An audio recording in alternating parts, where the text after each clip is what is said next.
Outra pergunta é do Gustavo Auriquel.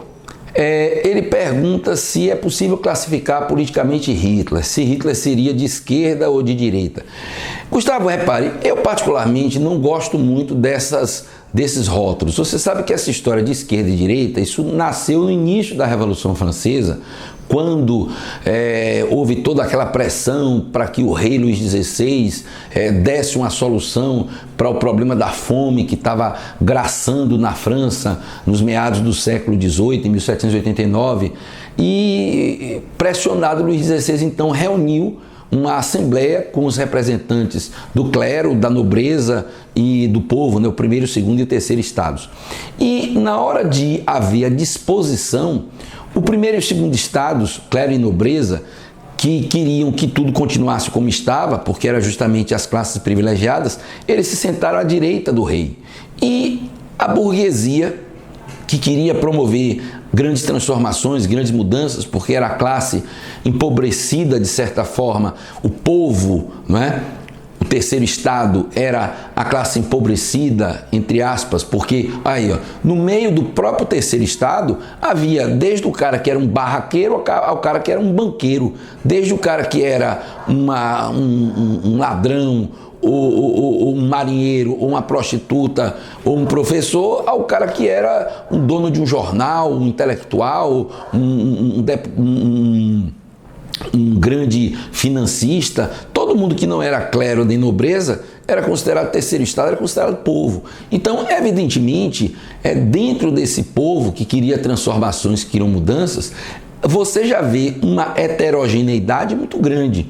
Então, naquele momento da Assembleia dos Estados Gerais, havia realmente uma condição de você perceber muito bem quem era de direita, quem se sentou à direita do rei, clero e nobreza, que queria que tudo continuasse como estava, e quem era de esquerda, ou seja, o terceiro estado, que queria efetivamente mudanças, certo? Então, naquele momento, você tinha um rótulo direito-esquerda que realmente tinha sentido. Mas com o passar do tempo, dentro da própria Revolução Francesa, você vai ver que esses conceitos vão se diluindo, não é? O terceiro estado não era de esquerda, mas é como eu lhe disse, à medida que a Revolução Francesa foi passando no sentido, o processo foi acontecendo, você vai vendo que a alta burguesia tinha interesses que eram diferentes da média burguesia, da baixa burguesia, do sans-culotte, do povão, não é?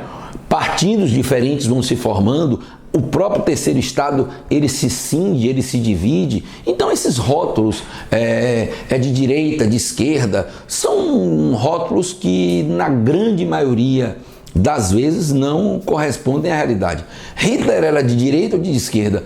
Ele era de direita e de esquerda, como todo mundo. Ele tinha posturas de direita e de esquerda. Por exemplo, o fato de Hitler ser essencialmente anticomunista é uma postura claramente de direita. Mas, por exemplo, Hitler era a favor do fortalecimento da classe trabalhadora. O nazismo era o Partido Nacional Socialista dos Trabalhadores Alemães. Então, havia uma visão socialista de melhor divisão de bens, não é?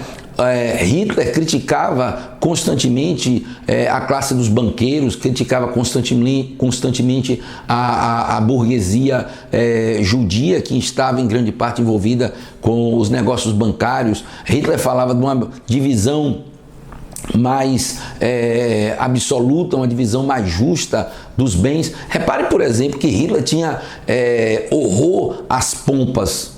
Você não vê Hitler com uniformes que o distinguiam do resto do partido nazista. Pelo contrário, Hitler sempre era muito comedido no vestir, justamente para se mostrar igual ao povo. A mesma coisa você vê, por exemplo, nos líderes socialistas do Oriente. Mao Tse-tung, por exemplo, vivia com aquele eterno uniforme dos comunistas chineses. Fidel Castro, não é? Tinha essa pegada do igualitarismo, como Hitler tinha. Então, a gente colocar essa chancela, era de direita, era de esquerda, isso efetivamente não corresponde à realidade histórica. Valeu? Um abração. A próxima pergunta é da minha amiga Rebeca do Amaral, ela pergunta se existe uma ligação entre as grandes navegações e a Guerra de Reconquista. Vamos lembrar o que foram as guerras de reconquista. As guerras de reconquista foram as lutas entre muçulmanos e cristãos na Península Ibérica, não é?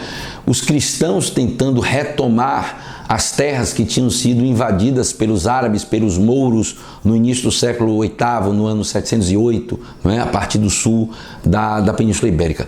É evidente que existe uma ligação muito forte entre o processo da reconquista e a expansão marítima. Qual é essa ligação?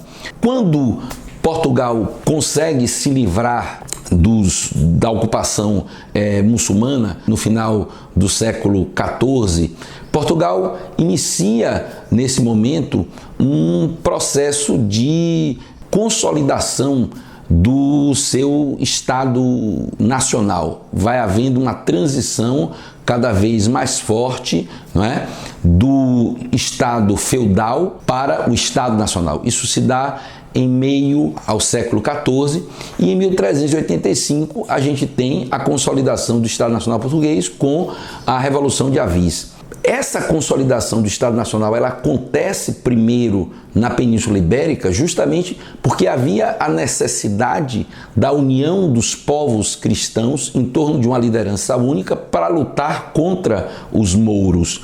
Isso existiu tanto em Portugal quanto existiu na Espanha. Então, a anterioridade da formação do Estado Nacional em Portugal e na Espanha está ligado a isso, a necessidade de se unirem os povos cristãos em torno de uma liderança única para que essa liderança desse mais força, mais coesão e assim pudesse se expulsar os árabes.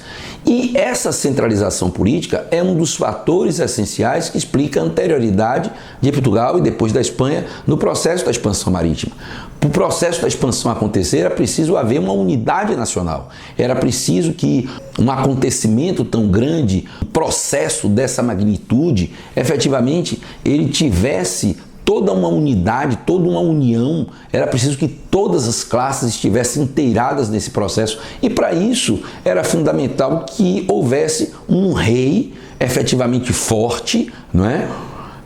Que desse essa unidade para que esse processo acontecesse. Então, a Guerra de Reconquista possibilitou a formação dessa unidade nos países ibéricos e essa unidade vai ser fundamental para que a sociedade como um todo, unida, inicie esse processo da expansão, como aconteceu em Portugal a partir de 1415 e como vai acontecer com a Espanha a partir de 1492. Outra coisa fundamental é que a própria presença dos árabes foi essencial para dar aos povos ibéricos, particularmente aos portugueses, um conhecimento muito bom das técnicas de navegação, da matemática, da astronomia, não é? Da cartografia. Se não houvesse ali a presença dos árabes, dificilmente Portugal teria tido o know-how, a capacidade técnica para fazer esse processo da expansão. E por último, eu lhe diria que a expansão marítima ela foi essencialmente um processo cruzadístico, ou seja, havia a clara intenção de expandir a religião católica, de expandir a religião cristã contra os muçulmanos. E foi isso o espírito da Guerra de Reconquista. Então a gente pode dizer que o espírito de reconquista, o espírito de expandir a religião católica contra os muçulmanos, foi o espírito da expansão marítima. Então é também um fator importante a comunicação desse espírito expansionista que você vê na Guerra de Reconquista no processo da expansão marítima portuguesa a partir do século XV. Valeu, um abração.